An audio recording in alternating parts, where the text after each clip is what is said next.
as they come forward. 1, 2, go. 1, 2,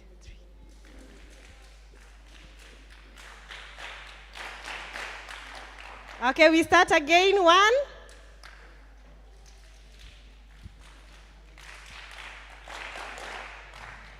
Karibuni sana. Karibuni sana.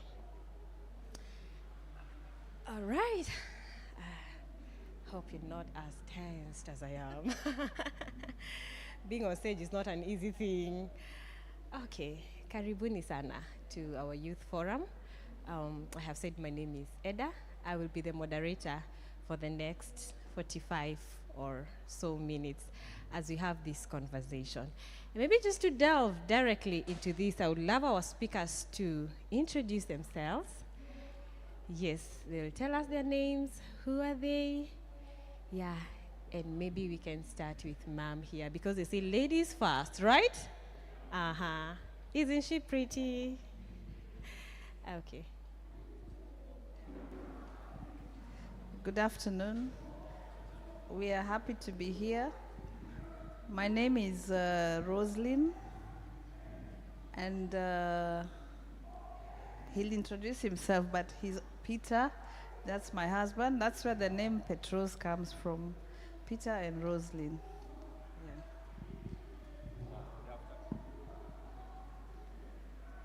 Good afternoon, everyone.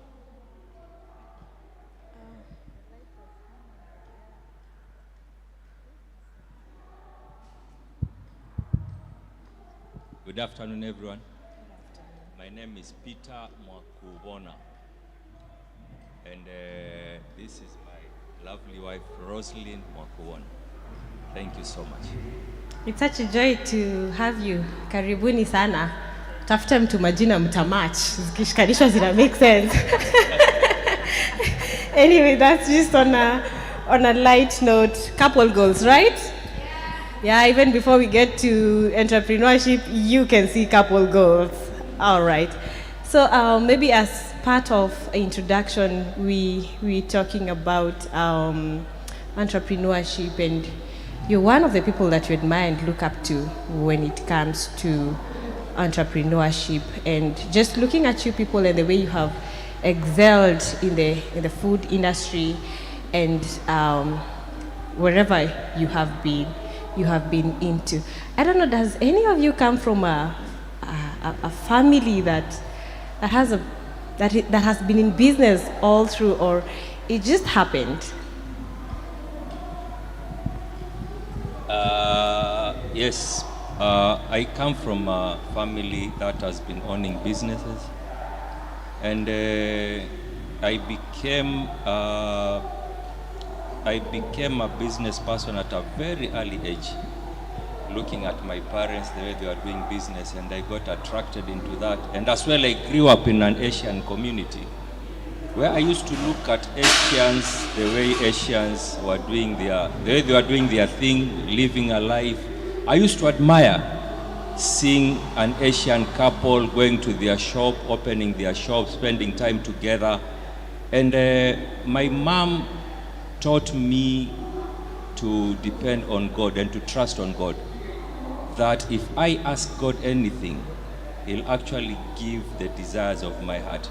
And I used to ask God, when time is right, to give me a partner that I can do business with. And here we are. Mm-hmm. That's good to hear. You're asking God for a partner who you can do what with. Okay? Maybe just to provide also a background, a little bit of it into the introduction. You have been married for 30 years, right? They have been married for 30 years with 4 wonderful children and 2 grandchildren. Na hawakai kama grannies, grandpa and grandma. Okay? Yeah, and just looking at it, it's that maybe you can just give us a brief overview. How did it start? I know there was Petro's Foods, so you can maybe talk to us. How did it start for it to get to where it is today? Maybe we'll have you, ma'am. Yeah. Mm-hmm. Okay. I also come from a background where they do business. And most of our families did food business, like they had restaurants or they had one thing or another to do with food, whether you did it from home or from a shop. So that's the skill I had. And when we began to ask one another what we need to do, because he is very good at setting up a shop and it picks up and markets. He's a very good marketer. So he said, with the little skill you have, we can work with that. Like we can make something with our hands. So we did not know at that point that is called manufacturing. You see, sometimes you start small, you're cooking a very small, simple thing and giving someone to buy, you're actually putting yourself into a manufacturing place. But if it's not nurtured or you don't have the insight, you just look at it as an ordinary, a very small beginning which you can rubbish quickly. So we actually began, and he was the one, and you see, he had the insight, and I thought, cooking from home, I didn't see.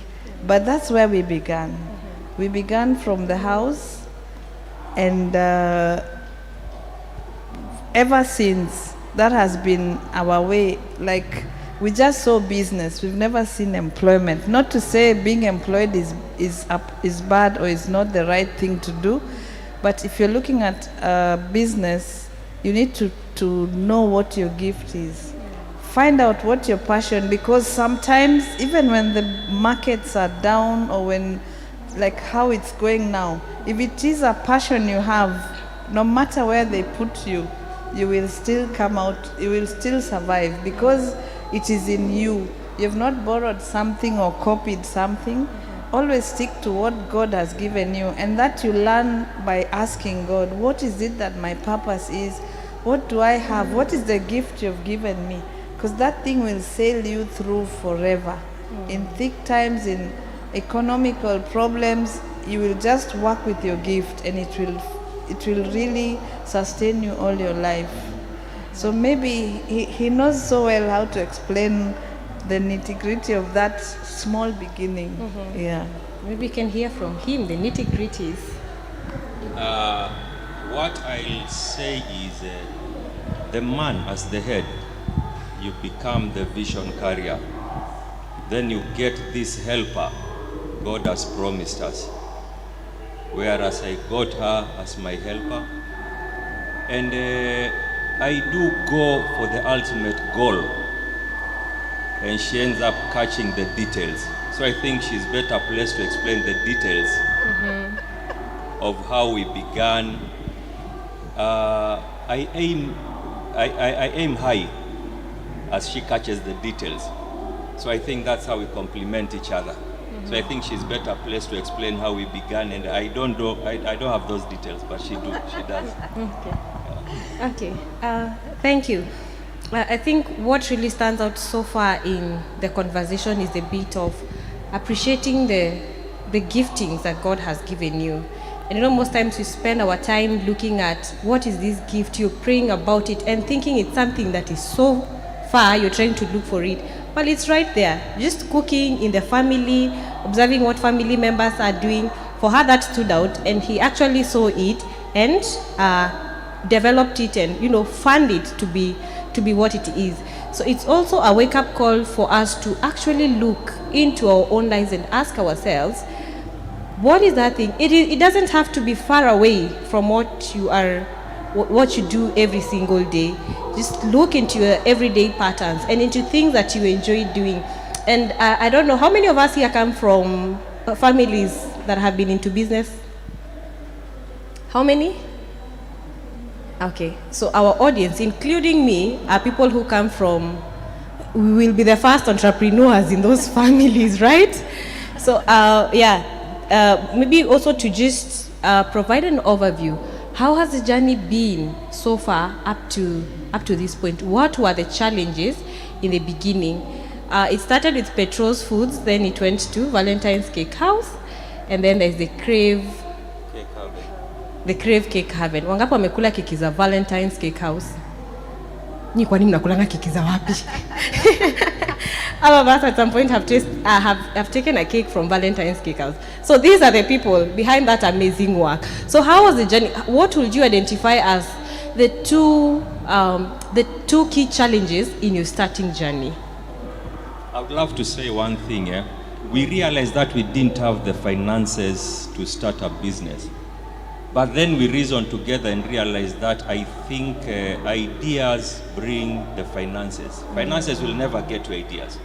So once we realized that we have an idea, and we asked ourselves, now how do we go about starting a business? Then we decided, let's pray, which we did. And truly speaking, God answered prayers. God showed us that we just need to start with what you have. Is it Moses who was asked, what is it that you have in your hand? So we realized we have the ability to do business. I remember that time we had only 330 shillings.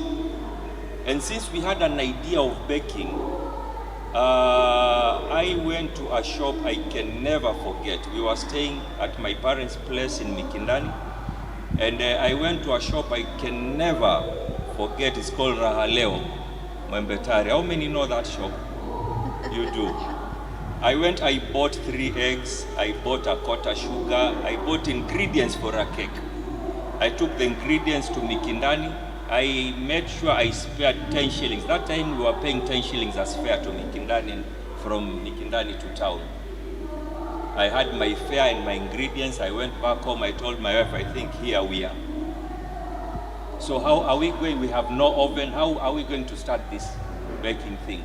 We realized that we can use charcoal to create an oven. The sufuria. How many know how to create an oven with charcoal and very good. So that's how we started. We baked a cake in a sufuria, our first cake. The whole night, mara makaa imelala, imesinzia, but we didn't give up. Asubuhi, the cake was ready. We cut the cake into pieces.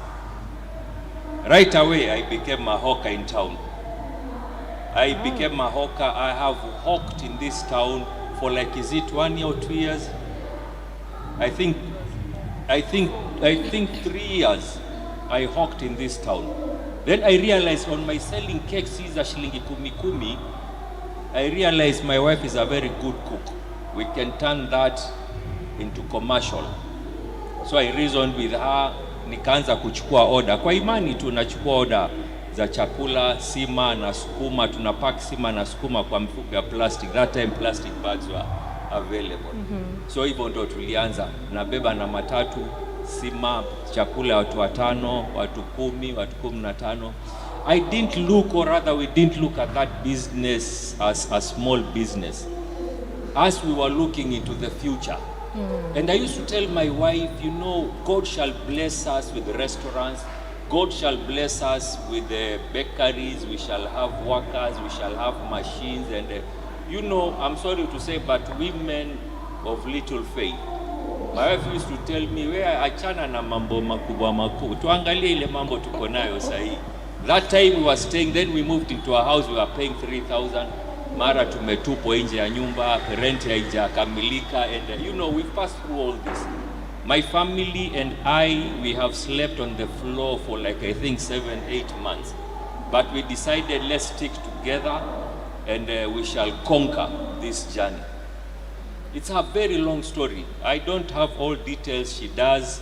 And but up to this point, the Lord has been so gracious.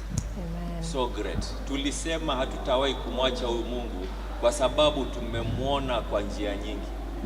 Being in a marriage for 30 years and still growing strong. Mtu akimwangalia ataona huyu ni msichana nimempata juzi. You know. It's true. Wasemaje my brother?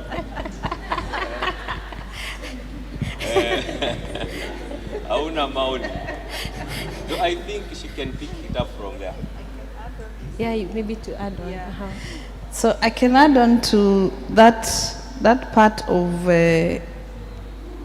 hawking, because hawking is very, right now if you decide to go to town and hawk, it will not really much like somebody look at you and wonder, maybe this Gen Z generation now, they're like, hey, my so-and-so sijui amechizika, I don't know what has happened. But sometimes you have to start from somewhere. You know, many times we do so many preparations and then they don't work because my sabu nyingi, nini. But you need to work. Honestly, if you go the biblical way, because there's the biblical way and there's the natural way. Mm-hmm. So it's the one you pick that will help you sail through. The natural way is you must, even the Bible says count your costs first, but the same Bible also tells you, you cast your net and you will, whatever God will bless you with, you know, you cast it far and wide and not just one net. So it is very important to understand, first of all, what is it that you feel you can do? What is your passion? What drives you? Because again, I repeat, when it comes from what you do, what gift God has given you, that thing will propel you so far. Mm-hmm. So it's very important to know, first of all, your relationship with God is very key, because honestly, even when we started doing the catering business, it was all through seeking God, because we just ventured. You know how you just venture and you're just cooking and supplying, but the growth comes from your diligence, from your teamwork. When you're a teamwork and you honor one another and you respect one another and you're very loyal to your clients. Like sometimes we do things behind the scenes and feel, since the client will not know, like maybe if today I gave them a cake that has so much ingredients, then tomorrow, just because I know I've got the market, I start shortcutting. You start cutting down on things, or you start putting things that are not even good for human consumption. Ifanane tu na hiyo cake. For real, it's only a matter of time before you lose it. You need to maintain that consistency. You need to be so reliable. If somebody calls you, be reliable. One thing with me and my husband, we never learned to say is hatujui. No matter which food we were asked, excuse me, Petros, mnaweza fanya hii chakula sijui nini, hata tujai. There's a time we were asked, a practical example. We were asked by JCC Church, can you guys make eclairs? And Peter came to me and we were like, eclairs? Sini zile chocolates zinauzwa. Then we were like, yes, we can. And now we researched what eclairs is. For the first time, yani, we just blundered because we decided to buy hizo eclairs chocolates, tukazipeleka. We unwrapped them and then packed them nicely. So they were like, what's this? So eclairs is something totally different. It's a pastry. Right now we know it's a pastry. It has some creaming inside, cream filling, and we gave them the chocolates from the shops. But you see, some errors you make together and God covers you. Because of the good things you do, the good name you have, that cannot kill. One blunder cannot kill because it's an innocent blunder. But sometimes we keep telling people, you are too easy, you are to do. You know, you must be able to say you're able, be confident, and then research about it and deliver. So I think that consistency and fighting to be where you're at, because competition became very stiff. Everybody wakes up is a baker. Everybody, and especially us as Valentines, we also train. You train people, you give them a good skill, and sometimes they go from home and they are better than you, and they price them different. But you see, they've never kicked us off the market because we still stand strong, we still maintain. We give you the skill, but you will not beat us because we are also consistent, and we are welcome to learning new things and doing new things and getting to employ the same you who we are teaching to come and show us those new things you want. So the challenges we've met all through is just a matter of learning something new, or meeting you can meet a customer who is very difficult, who doesn't appreciate what you do, but that doesn't mean it dies there.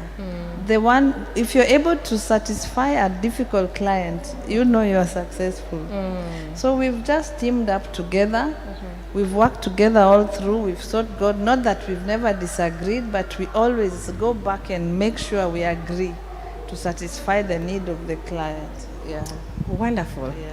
I think I love the honesty and vulnerability of our guest today, right? 330 shillings to Valentine's Cake House. Okay, sorry. And apart from that, can you imagine cooking from home to serving KPA around 3,000 people at a go? The growth that God gave us. God gave us all cutlery, gave us all expertise to serve KPA staff during their end of year parties. 3,000 people. Our God is just amazing. Yes. You just need to trust, believe, and go for it. Watu wakisema ni God. It's true. It's not just something that is trending. One thing comes out clearly in the conversation, the bit of teamwork. And it's coming out because you people are a couple, you're married. What will be the place of family and friends, especially for our audience who are single people? You have someone has this idea they want to venture into. Of course, the bit of capital. Most of us, we have great ideas, but no money, right? You have all these things that you want to venture in, and the capital is not there. That's a challenge. So what will be the place of family and friends as they start up? Because there's a bit of teamwork. How does someone go about that? I think one thing that I know for sure is if as a couple you learn to stand on your position. I know that my wife is my helper. I know that I need to give her the much respect that she deserves as a helper. And her getting and having submitted to me as a wife, recognizing that I am the head, you know, that one gives me a lot of mileage. And automatically it draws so much love from deep in me to show her. Sometimes I don't know that I'm showing her love, but it's as a result of what she has planted in me, being submissive. And I see we have teenage kids. Our son is 31 years now, our firstborn, who has 2 kids now, grandkids to us. And our second-born is 25, third-born is 23, fourth-born, our last-born is 16 years now.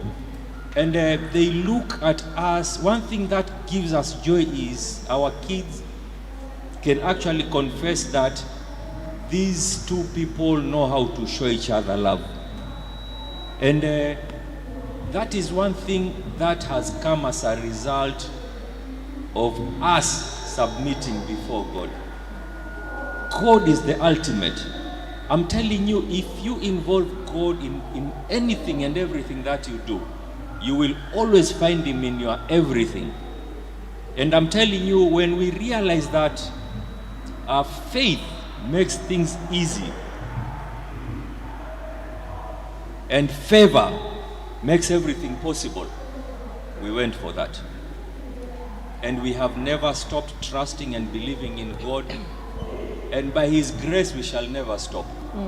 And one thing I will say here is, we have taken note of our positions in the family and in the marketplace. When we are in business, we handle matters differently from how we handle our issues in the house. Hapo hakuna mambo ya mapenzi mingi. Hapo ni mambo na kujituma na ni mambo na kazi.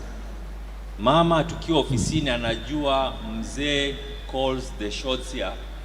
But again, it doesn't mean that I only call shots out of my ideas. I consult her and we share ideas, and mwisho tunajipata the decision we make works for us. Niliamua mimi si mwanaume yule kama baba yangu alikuwa akisema ni hivi ni hivi. Hata kwa nyumba tunajua nowadays we reason with our teenage kids. We ask them and we learn a lot from them and through them.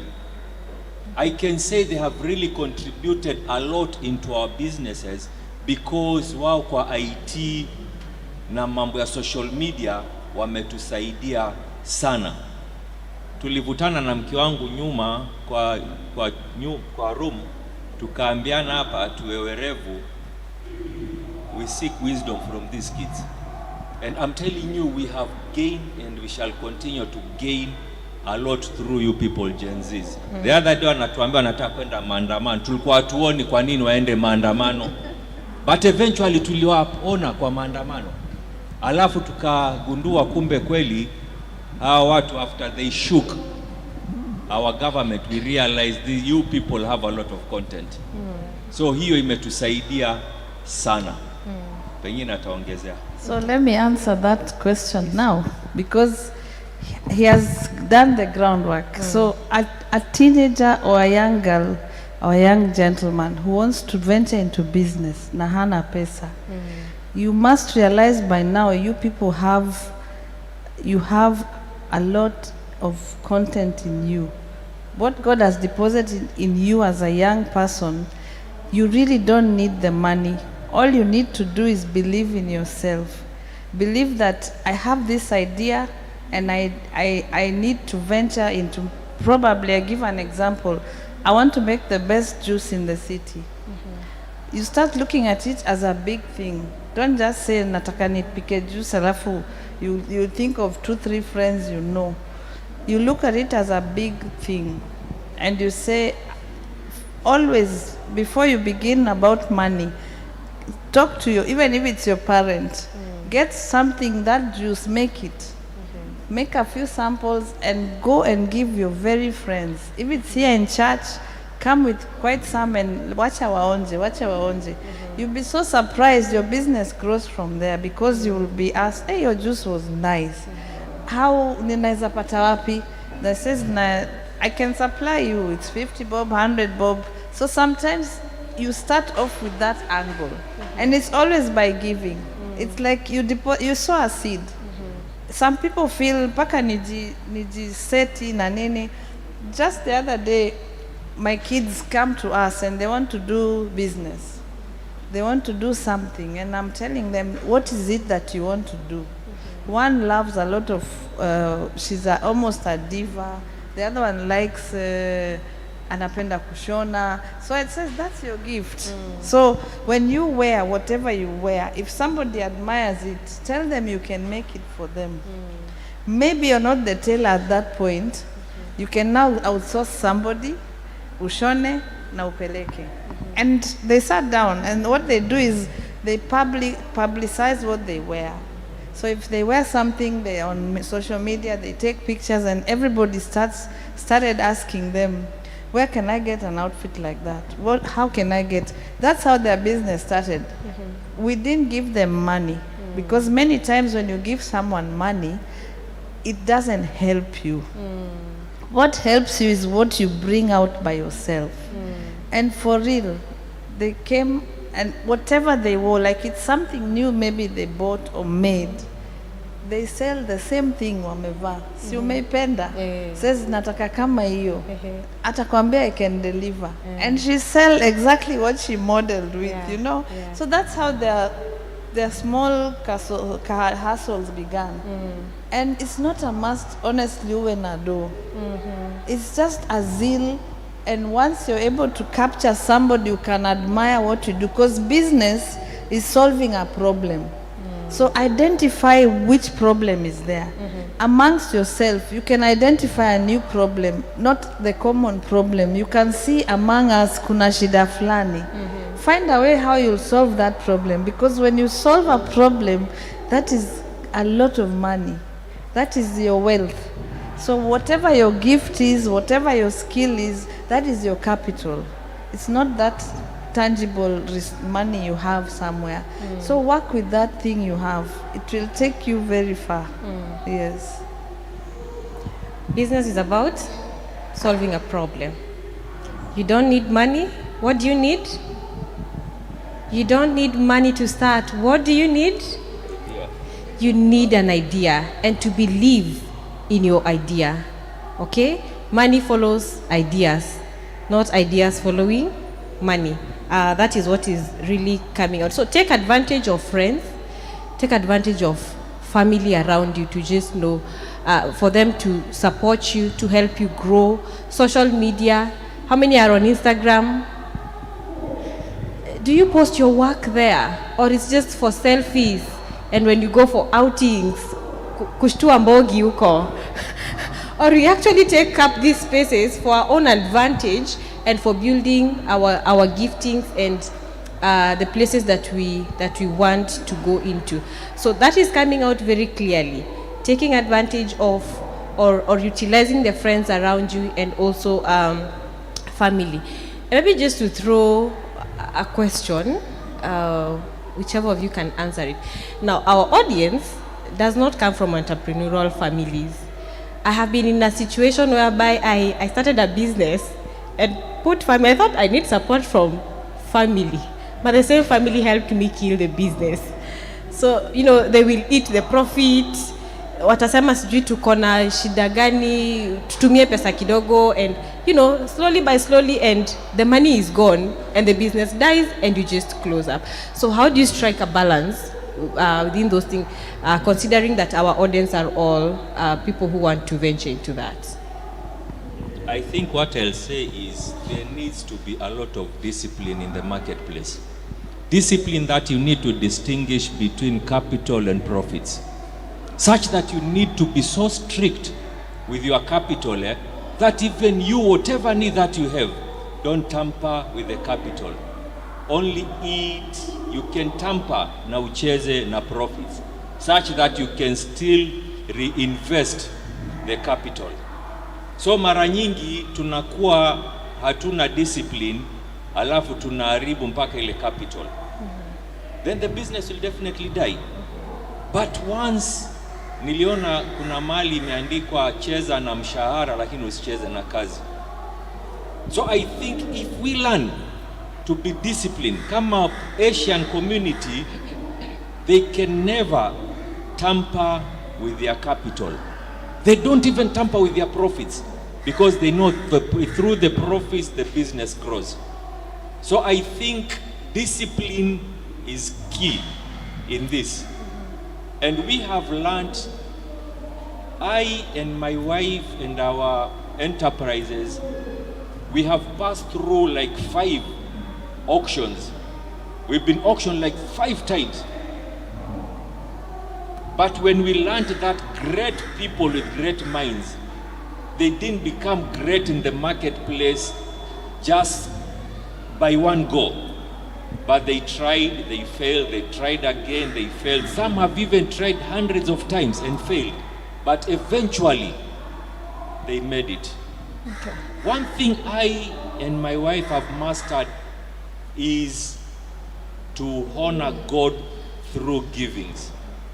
I am sure many people get discouraged, get disappointed when our leaders in the church, sometimes we feel like they push us too much, not knowing that they push us to our blessings in terms of pushing us to give.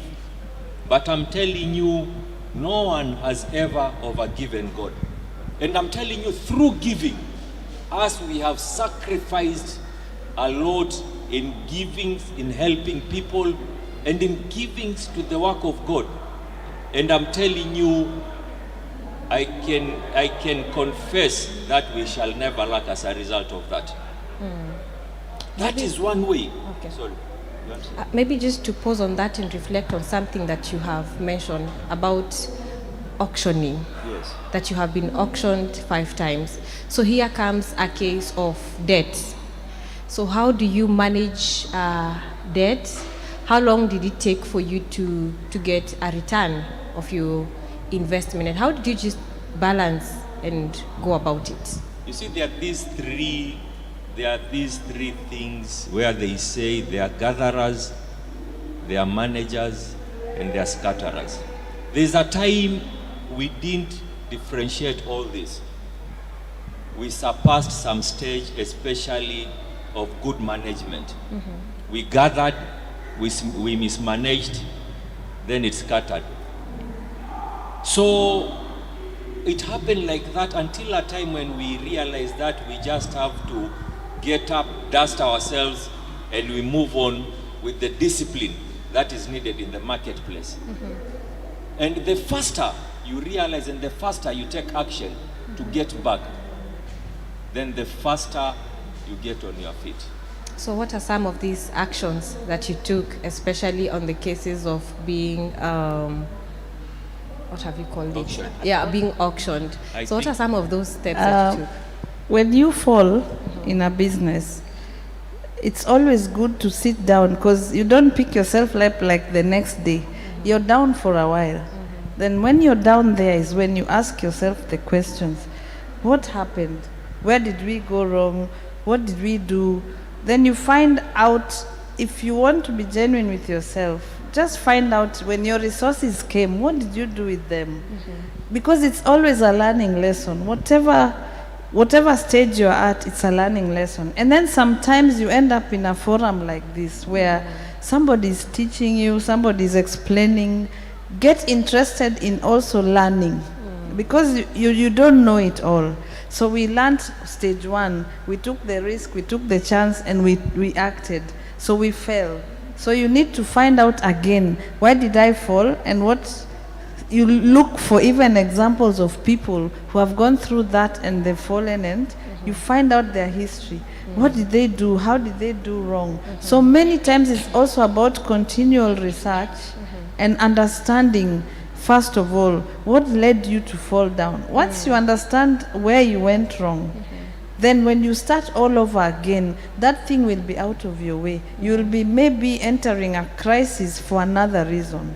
So it's always good to identify what was the reason. Was it that you saw now money is in, you go to this uncle comes, Peana, this auntie comes, because sometimes there's that excitement, you have the money, and now you want to do all the things you didn't do or you could not do. Then you end up not considering how it affects your business. And the business cracks slowly by slowly, but the fall is big. So you might take even 10 years. You're enjoying and doing what you need to do if your business has the strength. But the day it falls, you wouldn't believe, because it falls in a day. So it's very important to identify what caused you to get out of that place you are thriving, and then correct it, and then you move on. And then also understand, if you're not from a family that does business, first ask yourself, do I want to do business? It must be something again in you. You won't just wake up and say I want to do business, and then you'll get frustrated if it's not the thing that's driving you. Yeah. Wonderful. I think for me, I am picking the bit on reflecting, stepping back and just reflect on what is it that caused this crisis. And I like something that she has said, that if you do that, next time, because crisis will always be there, that has come out, that this crisis will always be there, but next time will be in a different sort of crisis. So there is the importance of just reflecting. At that time when you're down and asking, why are things not working? Just step back and ask yourself, where is it that I actually went wrong? And also the place of seminars and conferences that she has highlighted, and also having people who are just like-minded like you are, that you can get into their space and talk about these things and just be honest and vulnerable about them for your own good and for your own growth. And there's a question I had asked: how long did it take for you to get returns from investments? Sometimes it can be in a day, in a very short while, because of what problem you're solving. Sometimes you might be opening a business because your neighbor is opening a business. And then you find they're thriving, you're not thriving because you went with the wrong intention. So it's always good first to identify what problem is that you want to solve. Because once you get that, when you enter, everybody will follow you. You won't even need to, your greatest marketers are the people you tend to satisfy. True. So the word of mouth will be faster than even you reaching out to say, hey, I'm doing cakes, hey, I'm doing food. It's because always know why you want to do this business. Okay. Don't do it because your friend is doing. That's why you see in town today, if you walk on that Digo Road, the whole street, almost the whole street, is just a phone shop, phone accessories, phone shop, phone accessories. And it's because somebody saw this one doing very well in it. Like I feel, if I add a few more different things, I'll do better. So you fight for the same market and you're not solving problems. Yeah. So just to build on what you have started, how does one work around competition? Yes, especially in a field that you have been, that has stiff competition. How does one work around it, apart from the bit of satisfied clients who will market you? I think it's consistency and making sure you're reliable. Because I might be Valentine, we're in the business already. Somebody else comes, it's also a renowned name. Like you see, for example, Fayaz has always been there for years, and he's been serving the Mombasa market properly. So when we came in, we didn't come in as big as Fayaz, but we came in with something what Fayaz doesn't do, with something different. And we found ourselves fitting in the market because we are now satisfying this certain criteria which felt they're not getting that from. So you normally research your competitor before you even if it's the same kind of thing. What else will you do different than him? Because I remember we've trained a lot of his staff also, because we came in with something different.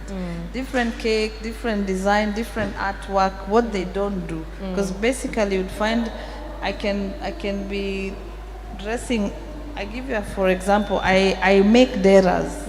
So it's all this straight, but it's just the fabric that makes the beauty. But now you come and you don't start doing deras because your neighbor is doing. Come and get a plain fabric which has no print, and then do a printed work on that fabric. So you're cutting a different niche. So always identify your competitor, and then just be consistent and always be ready to learn, to add something new, to listen to your clients, because your clients teach you what they want. You know, you don't do what you want. You're there to serve them. So if he or she comes with the whatever need they have, that's what helps you. If you limit yourself, then you will not grow and get out of that box. So you learn from your client. What they need, try always to provide, and you'll always stand out. Yeah. Wonderful. Research. It's very important for you to research and find out what's going in the market before you even delve, and ask yourself, how will I do it differently? Now, delving into something else, and I pose this to you, in the journey that you have been through, have you been asked for a bribe? I think it's become a culture in this nation, and I can say even out there. Because one thing we decided, I and my wife, is to be exposed and know what goes on in the marketplace, in and around and outside this nation. We have exposed ourselves into other nations, and we've realized it's become a world culture. You know, to give for you to receive. That is what is out there. And bribes are everywhere. So one thing we have learned is to keep trusting in God, for God to open doors for us to get the unmerited favor that only bribes can get you. But I'm telling you, this life you conquer by having faith. Faith truly moves mountains. We have lived a life of faith, and we have promised each other we shall not living this kind of life, because this is a space we found ourselves in as a result of faith. God honors faith. And I'm telling you, we have gone to places, we have gotten contracts, we've gotten jobs through faith. We don't struggle, but we flow as a result of faith. There are places you go, you realize that, well, I have purpose to give bribes, but I cannot level up with the amounts other players are ready to give. And we have realized that our faith, as little as it is, but it has gotten us into places to a point that we decided we shall not bribe but trust God. You know, we realize there are times we trust God for an opportunity. You don't get the opportunity, then you start blaming yourself, regretting, you wish you did 1, 2, 3. We decided in our lives we shall never regret, but thank God for every opportunity. Because there are times God denies you an opportunity just to protect you from matters ahead. Coming to learn about this, there are people we see in the government. They have solicited bribe and later to come and haunt them later in their future. Many people we see, sorry to say, a person like Kidero, he did a lot of corruption, thinking that is securing a better future to himself, and Kinawaitito and the likes. There are so many. But now, court cases are haunting them left, right, center. They are not enjoying their lives. But us, we have decided and we have purpose to enjoy our life even in the future, by keep trusting God for opportunities, but not give bribes. Awesome. It's possible to do it and learning to say no, because you are a Christian thriving in the marketplace. So doing it God's way. And even as we almost wrap this up, I don't know, is there a character in the scripture or a scenario in the scripture that really inspires you in this journey of entrepreneurship? Or what are your thoughts on what the Bible says and entrepreneurship? For me, I look to this there's this person who was left talents to work with. Let me see, I put it somewhere. So in Matthew chapter 25, 14 to 15, again it will be like a man going on a journey who called his servants and entrusted his wealth to them. To one he gave 5 bags of gold, to another 2 bags, and to another 1 bag, each according to his ability. So when you venture into the market, God will give you talents according to your ability. He's going to entrust you with something. So how do you handle what God trusts you with? Because like for us, maybe I can say he gave us 1 bag of gold because we began really, really small. There are people who wake up and they have 10 bags of gold in their possession because it's a family inheritance. And sometimes the family has brought it to this far, and then it's left to you. And it's so much, maybe they've not raised you in a way to see how they do it, but now you're in a place where you're just left with all that. So again, it's what do you do with what God puts in your possession? So I just want to say, we were given maybe one bag of gold, and we were able to utilize it well to the extent we didn't keep it until when the master came back. We returned that 1 bag because we were scared. You see, when God gives you an idea, when he gives you a gift, you don't use it because you're scared. So you return back to God the gift he gave you because you didn't know what to do with it. So it's very important to understand that gift God has given you. How do you multiply it? Because when he leaves you with it, he expects you to bring it and grow it. So I would liken a situation of business to that, because that's a gift God gives you. How do you nurture it, bring it out? And again, you cannot work it without the giver. He's the one who gave you the gift. So you need to draw back to him and say, what do I do with it?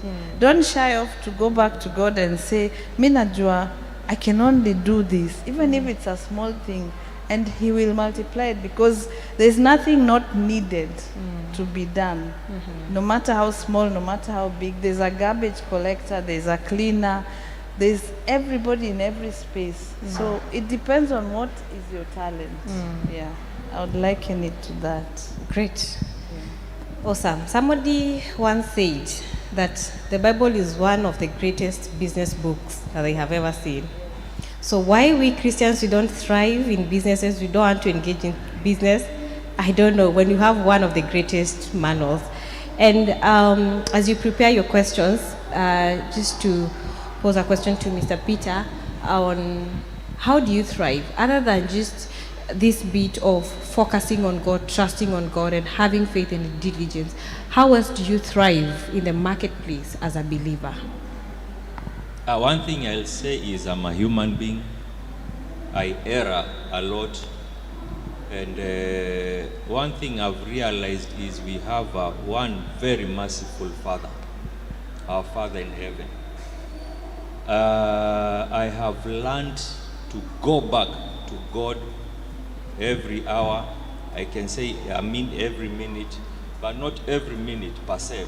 But I have learned to go back to God, ask for his mercies, and give me direction every other time.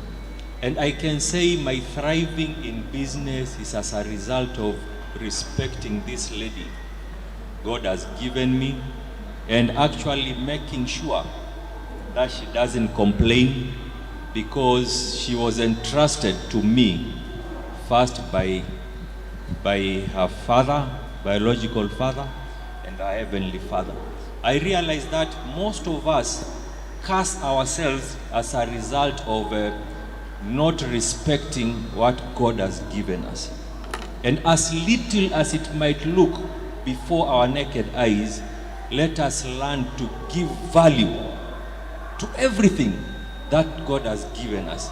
And I will say that if you get to realize that everything you have can either work for you or work against you. And I have learned again to look at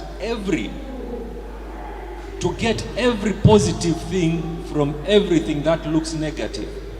I'm telling you, I will never proclaim, or I will never confess that I have a bad day or this case is worse, because I look at a successful day, a successful hour, a successful minute, and that is how I thrive. First, if you have a heart that has a thanksgiving, if you have a thanksgiving heart, I'm telling you, you will live to enjoy this life forever and ever. Wonderful. I hope we are picking that. And that even as you walk out of this conference into what it is that you aspire to do, that God will continually guide you and you will be a Christian in that particular place, in that particular marketplace or entrepreneurship journey that you're just about to embark on. At this juncture, I want to open this forum for anyone with a question to our speakers. If you have any question, please just shoot your hand. Be able to give you the mic and answer your questions. Anyone? Yes, there's a hand there. Anyone else? You want? Do you have a mic, Javan? A mic.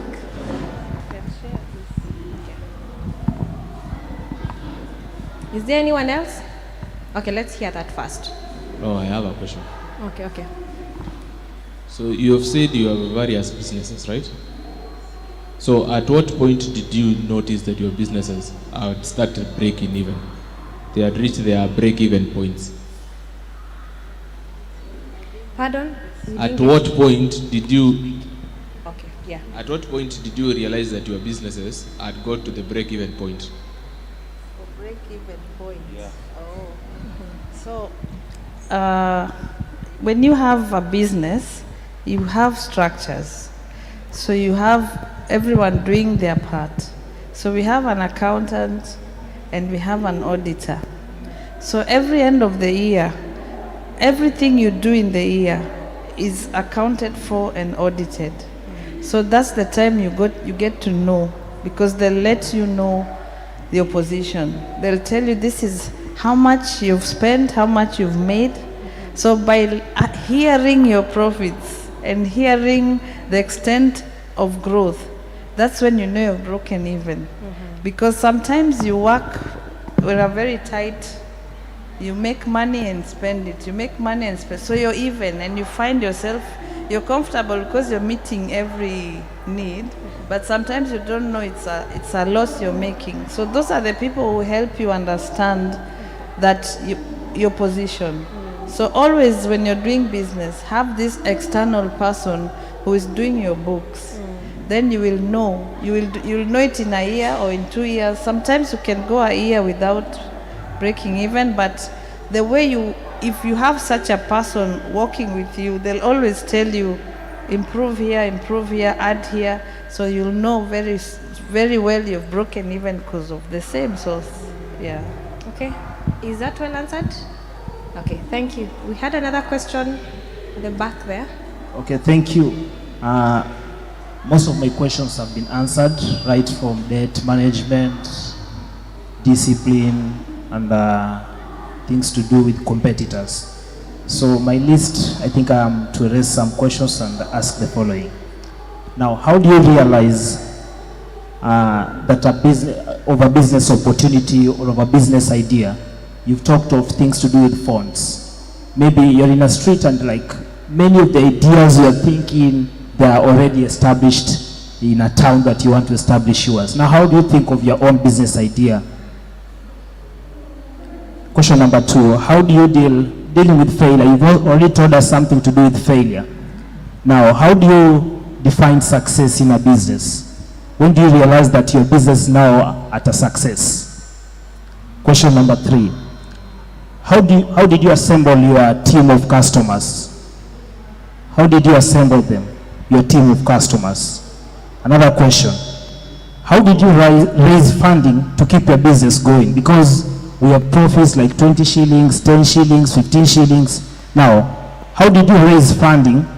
Because you have expenditures, personal expenditures in the house and everything. But how did you raise your funding to keep your business going? Now, how did you start marketing from scratch? Starting your marketing from scratch, because you're getting into a business, you know nobody, you have even numbers to nobody that you can put status now on and then reach back to you. Now, how did you start the marketing from scratch? My final question, you've talked of culture. How do you establish your own culture? Because you are in an environment or society that may be bribing, you're told, bro, for you to be success here, lazima, you have to do what we do. Now, how did you establish your own culture? Thank you. Okay, quite a thing. I think we'll start there. They will help each other. Okay, like I had previously said that prayer gives you ideas. The idea we first got was that we don't have the finances to do marketing, to do sales. So what I decided, or rather what we decided that time, is I went to every bank, as I had set a list of the kind of clients that I was looking for, individuals and corporate. And we realized that getting the individuals, once we visit the corporates, all the individuals and the corporates. So what we decided as we were doing, you know, success is as a result of great sacrifice. We sacrificed a lot in terms of our personal needs for us to see ourselves within a short time where we would like to see ourselves. And what we did, we decided, let me go to the corporate sectors and introduce our business. We realized that a lot of a lot of corporates here in Mombasa as a result of their headquarters in Nairobi, and these are branches. So what we decided, I visited every bank here. I went, I spoke to the people responsible of purchasing. I introduced our business with a very big mind. I actually presented myself as a corporate. I sacrificed, I dressed very well as a corporate representing a very big company. Yet in the background, it appeared, or rather in the true sense, it was a very small venture. But the way you package yourself really matters. I packaged myself as a corporate. I introduced my business as a corporate, and the picture I created in the minds of these people when they're purchasing was such a picture they could not ignore me. I learned how to walk with my head high and not fear anything, because he who was in me was greater than the persons I was facing. And I'm telling you, God gave me the ability, God gave me the words to speak. And I'm telling you, what I did was so amazing. I had decided with my wife, we give complimentary cakes we started with the banks. Niliwaambia kwamba tutawapatia complimentary cake, but as long as we cut this cake with you people, when you people have staff meetings, as you are praying. In fact, we started with Equity Bank. Equity Bank, I realized they have meetings asubuhi Mondays. They pray, they have tea. So we offered cakes. That was our first bank. Tukapeleka keki, tukakata. Every member walifurahia sana, because the anointing that was in that cake was out of this world. So pale we captured the company and we captured individuals. That same week, ilikuwa simu, naweza pata my kid have a birthday tomorrow, my kid has this, oh my colleague, sijui my husband where he works, can I refer you there? We went, that is how we captured the market. And I'm telling you, our business spread like bushfire, they say in the Hamilton. So that is how we captured this city. And mtu tunamtengezea keki birthday ya mtoto wake, wana invite family sijui kutoka wapi, wanakuja wanapenda keki, tusaidie namba ya hao walitengeza keki. And also again we introduce classes kufundisha watu. We have trained, we were looking at the books, close to 1,000 people. And all these people we have trained, they go spreading the world. Mimi nimefundishwa keki na Valentine, so they bring people and yeah. So that answers the question of start marketing from scratch, isn't it? You got that one. You just started from you, word of mouth and your service to people. And then you asked about how do you keep raising funds to keep the business going. So another way of, once you've established yourself, your customers have come and you're selling. So how you raise funds is, first of all, you must identify a good institution to bank with. Right from the word go. And when you're disciplined with banking, because I think when you go to the bank, what they like to see is the activity of the account. So sometimes it reaches a place where you can borrow money. You borrow money from the institution and they'll trust you because your business is you're banking with them. So you borrow some funds and you don't exaggerate. When you work out your calculations and say, I need like 300K, 500K to get me to what I want. So when you borrow that kind of money, sometimes they give you even unsecured loans because of the activity in your account. Take advantage of such. When they get you a financial help, take advantage, but make sure you pay. Now, that is where the problem comes.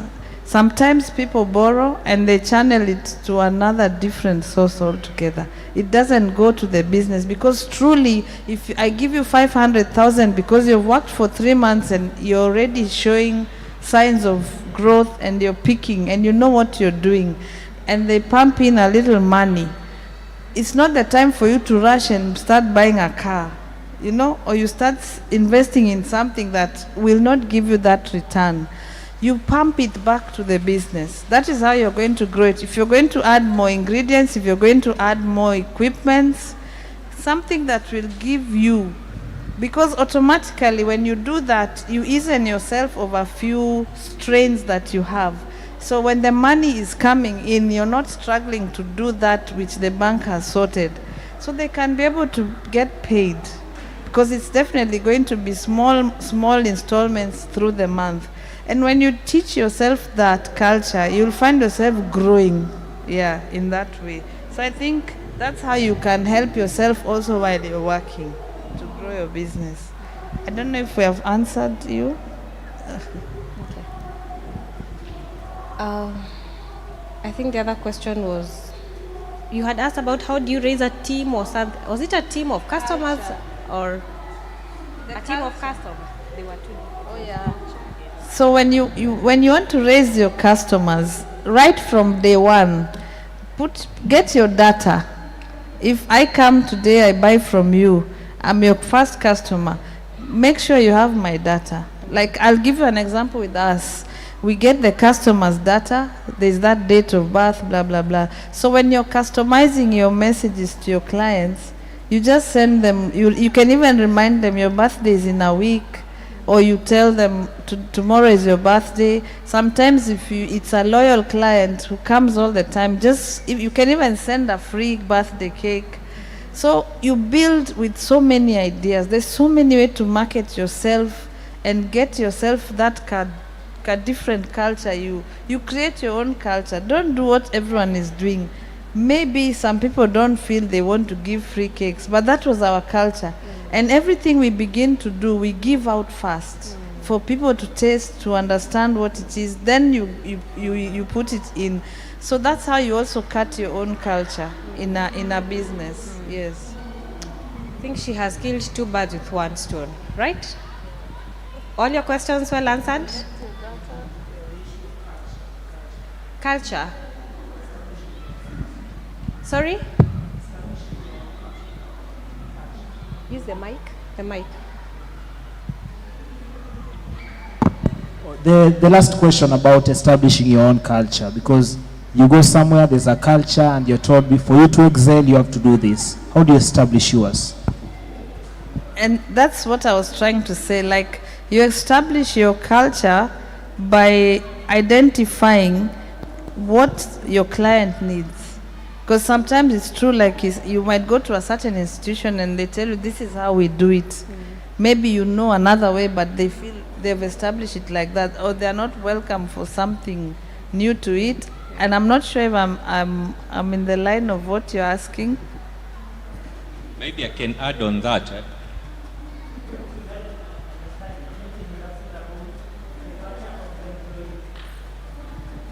Thank you.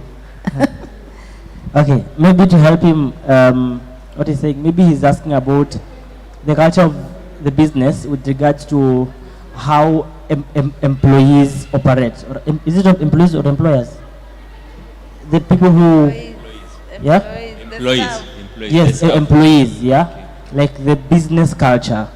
Not basically, of course, customer retention is one of the business cultures that you can adopt, but then how do you, especially when you're bringing in employees, how do you ensure, or rather inculcating them the system or the ways of the business so that they are at par with what happens in the business? Okay, what I can say is, us being the vision carriers, we know what to expect. We have customers' feedback, which we have to work on. So what we do is we train our staff as to what we know will work for us and for our clients.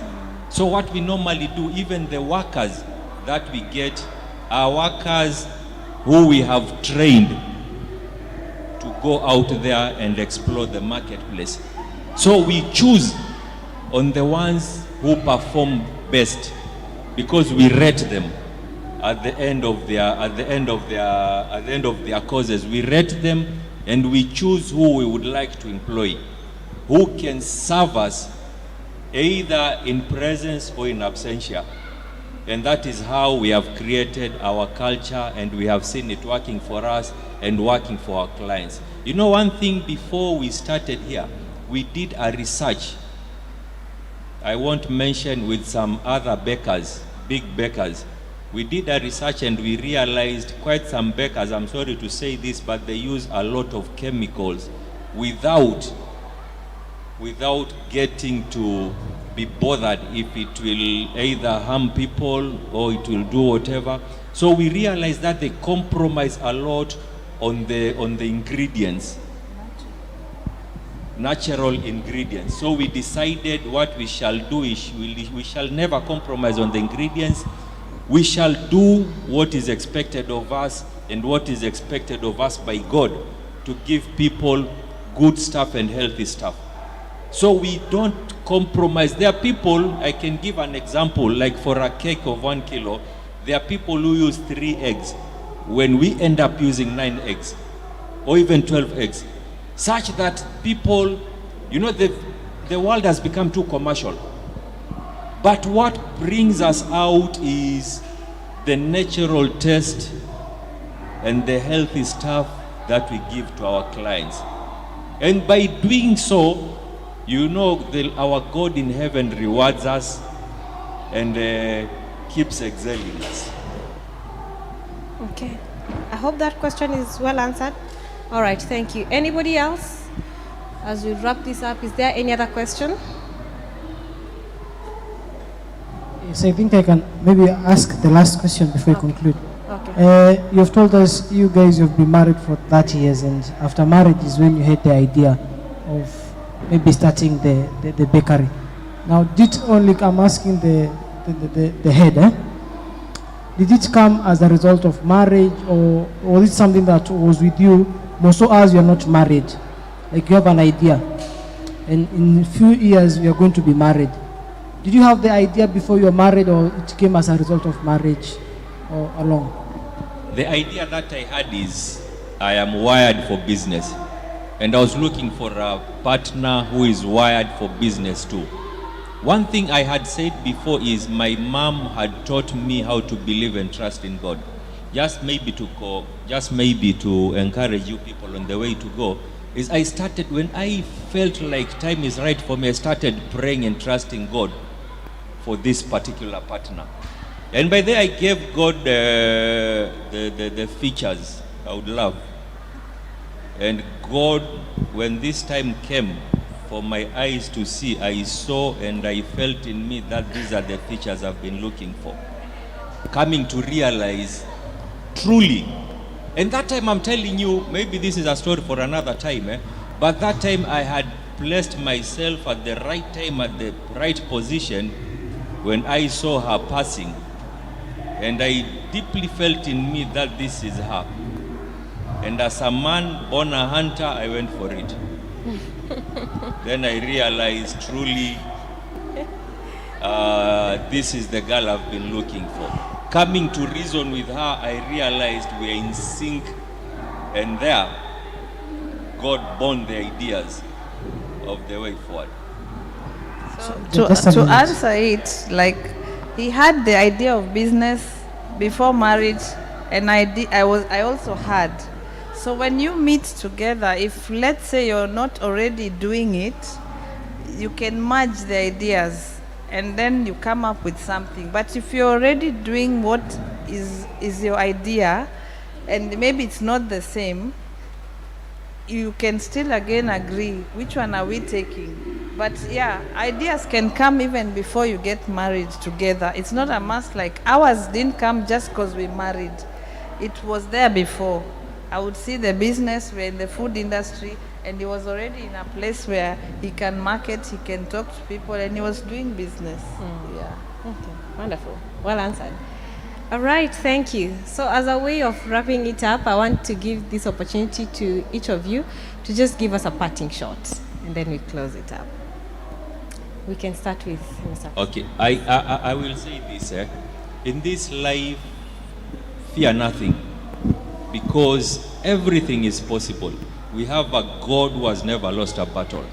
And this God is so faithful that he created us in his own image and likeness, gave us power and dominion and authority over every living thing. So don't fear, go for it. Thank you. Yeah, my parting shot is just commit the Lord in everything that you do, and he will establish you. Amen. If you're looking for the idea for what to do, ask him, because it's already in you. It's not outside there, it's inside you. The partner you need to marry, it's already inside you. So just commit your ways to God genuinely, and then be consistent, persistent, and reliable in whatever you do. Yeah. Consistent, persistent, and reliable in what you do. And with that, ladies and gentlemen, we bring this to a close. Thanks so much, Mr. and Mrs. Mwakuona, for your time, for your ideas, for everything that you have just shared to enrich our lives as young people. And also special thanks to the youth ministry for the amazing job that it's doing on developing us in terms of careers. That we are not just Christians who will come in church and dance and sing and do all that, but from Monday to Saturday, we will go out there and influence and impact the world, because that is what we have actually been called for. And as you get off the stage, please, I want you to put your hands together and appreciate our speakers for the job well done, as I invite Pastor Javan to wrap this up. Thank you so much. You can have a seat. Oh, wonderful. We have just gotten a cake for our next meeting. Thank you so much. Thank you so much. We appreciate that so much, so much. Why don't we give them a better clap once again? Even as we bring this to an end. And what a session that was. As this wonderful couple was sharing with us, I remembered something, a verse that my dad once read for me when I was young, when I had just started learning to play piano. It's in Proverbs chapter 18 from verse 16 that says, "A man's gift maketh room for him, and bringeth him before great men." A man's gift, a man's gift. And I believe all of us have a gift. All of us have an idea. All of us have been wired differently. For some of us who may not be wired for entrepreneurship, but there is still a special gift that God has placed in you. It's a special skill that God has given unto you. And if you capitalize on that gift, it will bring you before great men. The story is very interesting. Can you imagine? I want you to ask your neighbor, nikikupea 1,000 saa hii, utafanyia nini? Be very honest.